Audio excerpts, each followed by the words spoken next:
when they need it most.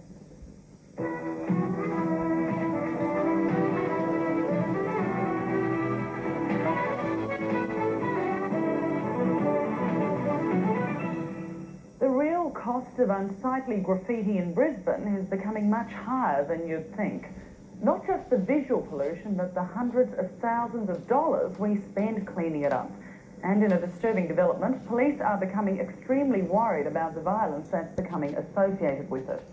Guns have been seized in raids and there have been attacks on innocent people. John Graham reports. Australia's not worth it. Too many people think negatively about graffiti. It's a form of recognition for them. It seems nothing is sacred. Trains, buses and even churches bearing the brunt of frustrated artists and some who obviously have no artistic talent at all. In simple terms, it's willful damage, a criminal offence that led this teenager to jail for 7 months. I've lost my desire to do it. I think 7 months is a long time to think about something that you've done wrong, and I did give it a fair amount of contemplation. Don't you look around at some of this graffiti though and think that's ugly? There's a lot of paintings that aren't any good that are hanging art galleries. Like what? I'm not really one to comment on art. I'm not a professor or an art critic by any means, but there's a lot of stuff that doesn't seem to mean anything to me. Straight lines, a lot of abstract work that seems to be like the paintings that are all white, all red, seem to have no relevance other than a show of anger or something. They haven't been done on someone else's property though, have they? But they're hung in the public's art gallery. Mona Lisa was painted and people think she's ugly, she got no eyebrows. Sometimes building owners give approval to accomplished artists to do work like this, hoping to discourage inferior work. But still, much of the art is simply destructive. Rod is facing hundreds of charges related to graffiti offences. He too could go to jail. Sort of regret it, but for the 4 or 5 years of fun that I had, you know, got to pay for 12 months, a year, you know, whatever. You could go to jail though for what you've done. Doesn't that worry you? It does worry me, but you got to do it, don't you? If there are gangs, groups of people together, is there violence involved? No. Do you know of any people who carry weapons? I've heard of people carrying weapons, but I'm still yet to see it, you know. The authorities tell a much different story. Police are particularly concerned about acts of violence associated with the graffiti. In one case this month, a member of the public was bashed up after reporting graffiti writers to the authorities. And there's weapons involved as well. One young gang leader, now here in Bogger Road Jail, was found with a .22 semi-automatic pistol. And a 15-year-old, now in Toowoomba's Westbrook Detention Centre, was packing an AK-47 semi-automatic rifle. For some of our more regulars, the thought of jail is real no deterrent at all to them. When you say regulars, how many young people would there be who do this all the time? I'd say we'd have probably between 80 and 100 regular graffiti kids. Yeah. Police officers like Mark Henderson go looking for the graffiti writers, and some who are now cheating death hanging off the trains. Yes, that happens here all the time, out the sides of trains and in the back of trains. It is a very dangerous problem. There already have been deaths in Sydney and Melbourne, and it's one that we are really trying to combat up here because it is very, very dangerous.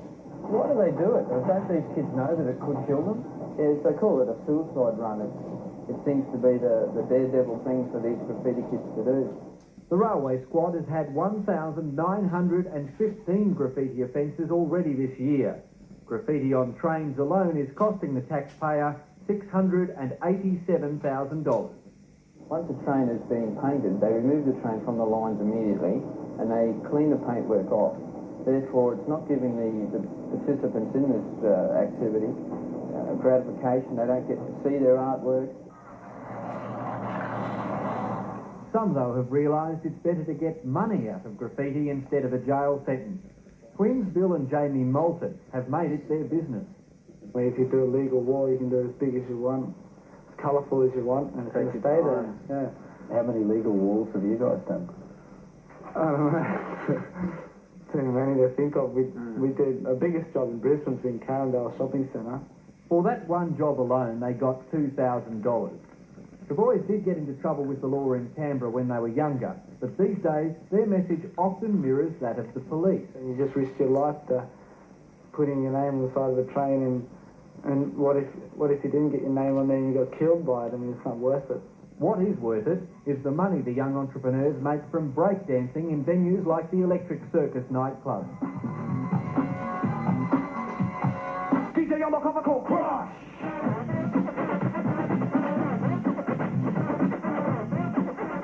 And they've started a graffiti magazine, which now sells nationally. They say it aims to encourage legal graffiti, but the police aren't convinced. We should use a bit more Australian stuff, I think. The boys still often get pulled over by patrol cars. It's probably got a lot to do with the artwork on their car. They love pulling us over and having a look at it. They ask us if we've got any pens or if we've got any paint in the boot. If we've got paint, they check the nozzles to see if they're wet and we've just used them, and where have we been and what are we doing, and the usual questions. Where to live. But they can't get us for anything because they haven't done anything wrong, so they end up going off disappointed, I think. Jamie and Bill's mum is now the accountant for their business ventures. Other parents aren't quite so lucky. Well, they don't like the criminal side of it, but when they see the artistic side of it, they sort of like realise, oh yeah, you know, fair enough. What do you think about when you look at something you've done illegally, you stand back and take a look at it? Great. Better than drugs. Better than drugs. You feel really proud of what you've done? Yeah. Police believe that public vigilance remains one of the best ways of combating the graffiti menace. Many believe that talented artists should be given space and should be encouraged to earn a living from their talent instead of cheating death on the train. Well, attractive art or not, if it's somebody else's property, it's wanton vandalism, and we can certainly do without that. Stokes will be back right after the break with a local success story for this company.